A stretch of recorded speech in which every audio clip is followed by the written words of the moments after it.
As a teacher, when I had my own children, it was second nature, or it became second nature for me to teach my kids. My children weren't homeschooled when they entered into their formative years of learning. They spent the first few years home with their dad. So I guess technically they were homeschooled in their formative or their early years of learning. But traditionally, my children have gone to a school where someone else taught them and someone else was responsible for their learning.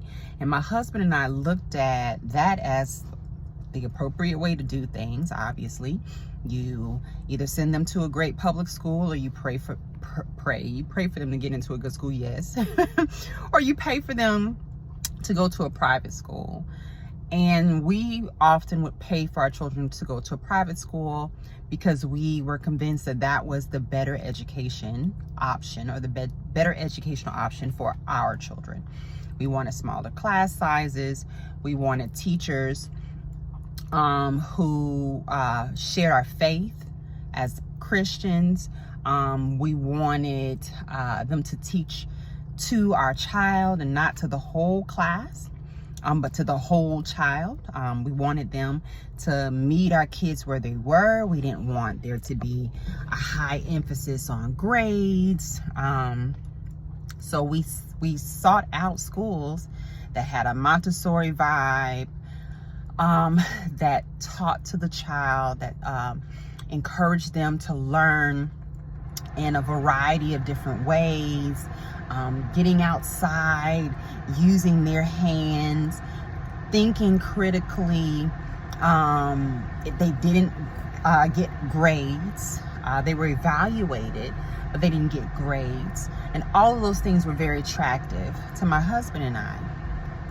And then we would supplement whatever we thought the kids weren't getting at home, because I'm the teacher. That's what I do. So we'll read stories that you might not read in school. We'll watch videos and documentaries.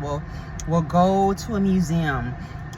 We'll do Duolingo and try to piecemeal together a new language. We take private piano lessons or whatever. And we thought we're doing it. We're living the American dream. And then the pandemic hit. And then I was thrust into, I have to homeschool my kids. Like however many millions of parents around the world, we were all doing this thing together.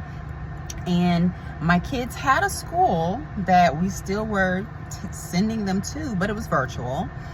But this was also this real life, for real partnership between the teacher and us, the parents, because we had to ensure that our kids were getting their work done, submitting it on time, submitting it through the right platform, taking the pictures, doing the things. And then it became very clear, well, I know the teacher is teaching these things and explaining these things, but they don't understand. So, I have to kind of teach you. So now I have to teach you how to do algebra, and I have to teach you to do geography, and I have to teach you to do history, and I have to teach you how to do these things that I never had to teach you before. And in that process of having or trying to support my kids' learning, in partnership with their teachers, they were virtually learning, and I was ultimately homeschooling them. I realized that my children had some holes in their learning. There are things that they simply did not learn, or did not get, or did not understand, that was impeding their ability to do whatever this concept or this thing was that their teacher was expecting them to do. And so it almost hit me like a ton of bricks, like, oh snap. So here I am sending my child year after year and not taking anything away from their teachers. I think they have fantastic teachers. I think they were in fantastic schools. But somewhere along the line, my child didn't get what they needed fully.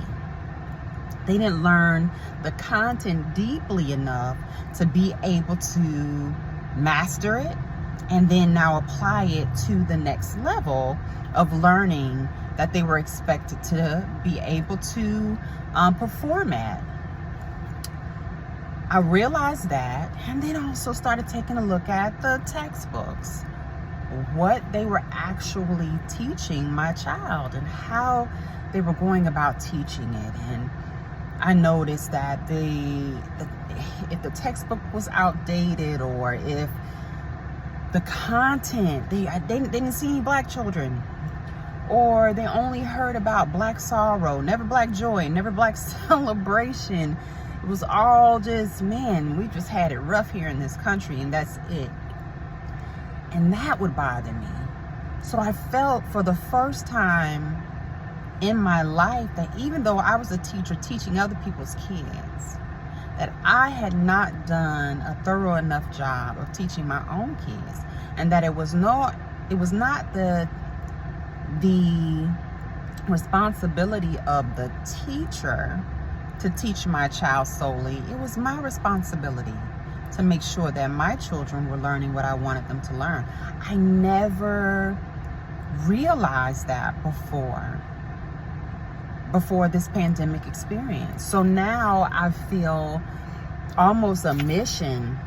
I feel extremely compelled to take control of the learning experience of my children. And now I want to take this homeschooling journey. I want to explore, what does it look like to choose the curriculum for my kids, to design a learning experience for my kids, because I don't want there to be a cap on what they can learn, or how they can learn it, or when they can learn it by.